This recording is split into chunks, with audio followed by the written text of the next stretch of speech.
Hello friends, आज हम start करेंगे chapter number 1 the solid state, जिसके अंदर हम पढ़ेंगे that is general characteristics of solid state. तो स्टार्ट करते हैं।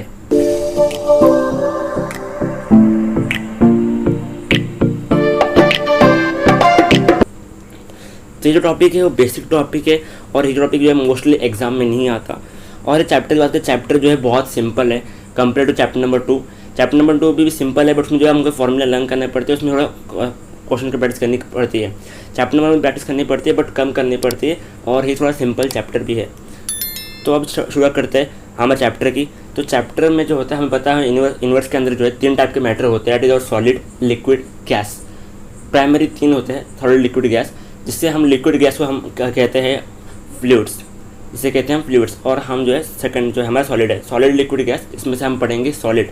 चैप्टर जो है सॉलिड के बारे में ही पूरा है। ठीक है, स्टार्ट करते हैं। तो फर्स्ट कैरेक्टरिस्टिक्स ये है सॉलिड स्टेट की कि इसका जो होता है डेफिनेट मास होता है, डेफिनेट वॉल्यूम होता है, डेफिनेट शेप होता है। ये चीज़ आपने सब पढ़ी होगी, आपने प्रीवियस क्लासेस में, प्रीवियस स्टैंडर्ड्स के अंदर 9th 10th 8th में जब आपने पढ़ी होगी सब कुछ। ये वापस से हम रिकैप करेंगे। ठीक है, फिर शुरू करेंगे। बेसिक फाउंडेशन इंपॉर्टेंट है चैप्टर का, तो इसलिए जो है स्टार्ट कर रहे हैं इससे। ठीक है, तो पता है हमें कि एक वॉल्यूम की बात करें तो वॉल्यूम जो है हम एक ग्लास ले लें, इसमें पानी डाल दें तो उसमें अलग शेप होगा, और एक मटका ले लें, मटके के अंदर पानी डालें तो उसका शेप अलग होगा। तो लिक्विड का शेप नहीं होता और हमारा जो सॉलिड का तो है एक पर्टिकुलर शेप होता है। सिमिलरली जो है गैस जो है एक्सपांड होती है, गैस जो है कंप्रेस होती है, उसका जो है वॉल्यूम भी जो है कांस्टेंट या डेफिनेट नहीं होता। वेराज जो है हमारा सॉलिड का होता है वो डेफिनेट वॉल्यूम होता है, डेफिनेट शेप होता है और डेफिनेट हमारा क्या होता है, मास होता है।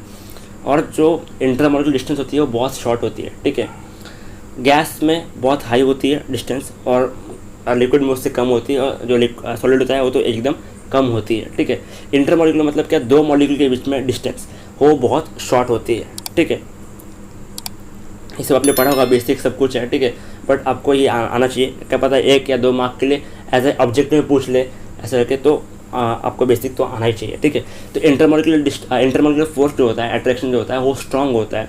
लिक्विड में कम होता है, हमारे गैस में बहुत कम होता है, लिक्विड में थोड़ा कम होता है, और सॉलिड में तो बहुत स्ट्रांग होता है। ठीक है, लिक्विड गैस में बहुत ही कम, फिर उससे लिक्विड में तो ज़्यादा, और हमारे जो सॉलिड में वो ज़्यादा होता है इंटरमॉलिक्यूलर फोर्स ऑफ दो मॉलिक्यूल के बीच में फोर्स ऑफ अट्रैक्शन।